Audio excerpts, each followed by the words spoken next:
need to remember that in the 18th century, bathing was largely associated with countryside life. So working population in the fields would have constant access to water, especially in summertime. However, in the urban context, the situation was much different. People were afraid of water pollution, of disease that could have been spread through contamination. So because of that, people were very wary of using water for hygienic purposes. Upper strata of society would use what was called dry toilet, which is alcohol-based way of cleaning your body.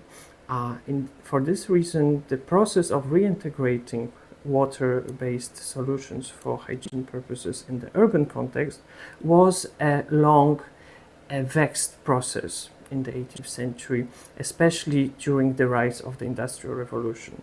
Finding solutions was very slow, and Soane is very interesting in terms of how he deploys and is interested and excited in examples from outside Britain in order to find new innovations that could resolve that issue.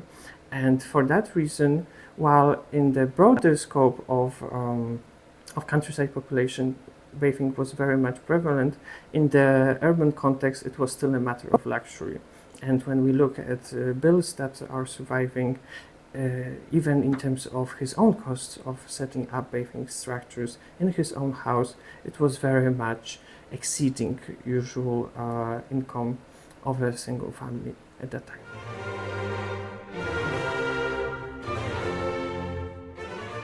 So two main things that are very exciting about Soane as both designer and architect is how he is always excited about new developments in technology, especially in this case in hydraulics. So he's very up to date with developments in iron processing in terms of finding new solutions of integrating water into the building system. We need to remember that at that time humidity was a very big sort of anxiety, but also fire hazard was another big problem. So finding solutions through those new measures that could allow for this change was really something of a breakthrough, at least in the British context. So one example of that is the use of domestic spaces. Before that, bathing sites would always be, maybe not always, but usually be separated from the domestic sphere,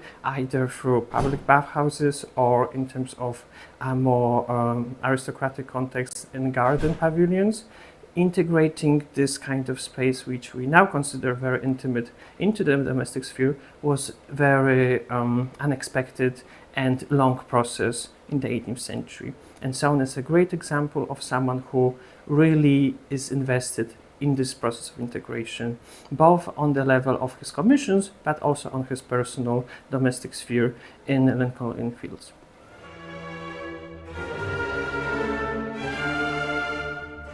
We have evidence of several water pumps spread throughout the building. There was one in the front that is no longer surviving. There is one in the monks' courtyard.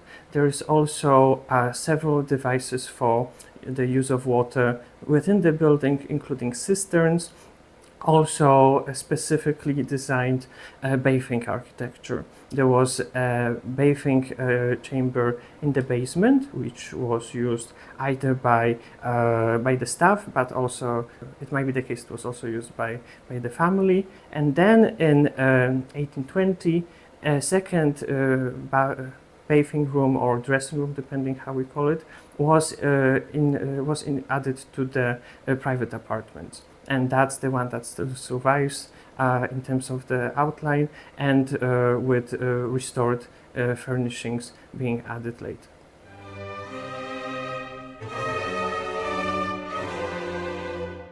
One very important moment of creating a laboratory for innovation of finding new solutions for the urban context in terms of bathing architecture was Soane's collaboration on the Royal Hospital in Chelsea.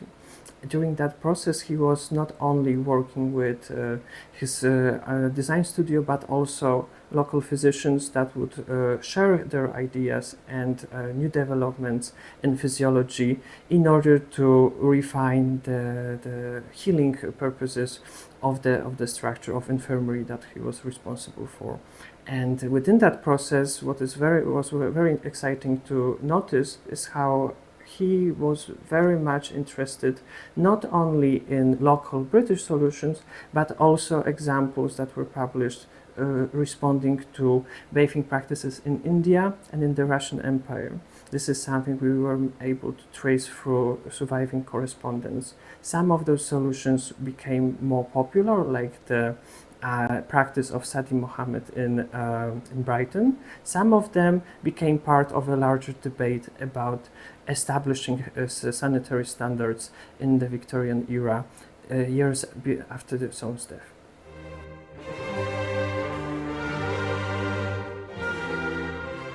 Wimpole is a unique example of surviving bathing architecture by Soane. It's a very interesting example of Soane designing not only a bathing site but entire circulation system.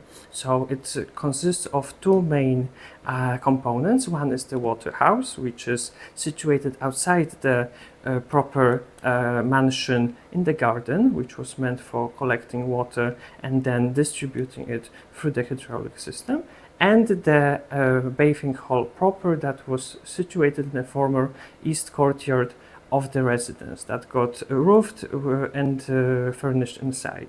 This was quite a spectacular example because of its monumentality. It's one of the largest surviving bathing sites in Britain in the 18th century, but also it's very exciting because that's the only surviving example of Soane's bathing architecture preserved in situ. So it's very exciting and fascinating on the level of allowing us to really experience what Soane's vision of bathing architecture should have been. The process itself is multi-stage of designing. It starts already during Soane's trip to Italy 20 years earlier, when he designs what was described as the Castello d'Acqua, or water castle, for one of architectural competitions, which was very ambitious, slightly over the top, as many of those competitions were aiming for.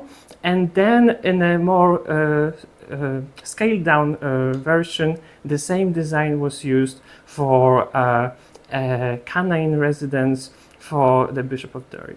So it's interesting to see how the same model was meant to serve various purposes up leading to the design of Wimpole Waterhouse. Then moving to the bathing chamber proper, what is really spectacular is its use of light.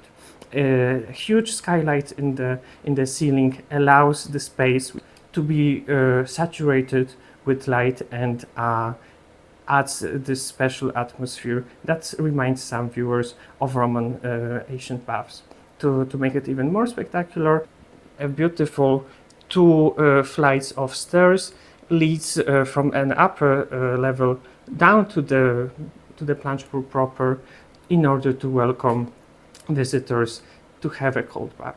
It's very theatrical, very spectacular, with various use of simple solutions. It's not an ornamented one, but that's actually what makes it look so striking and so resonating with modern aesthetics and sensibility.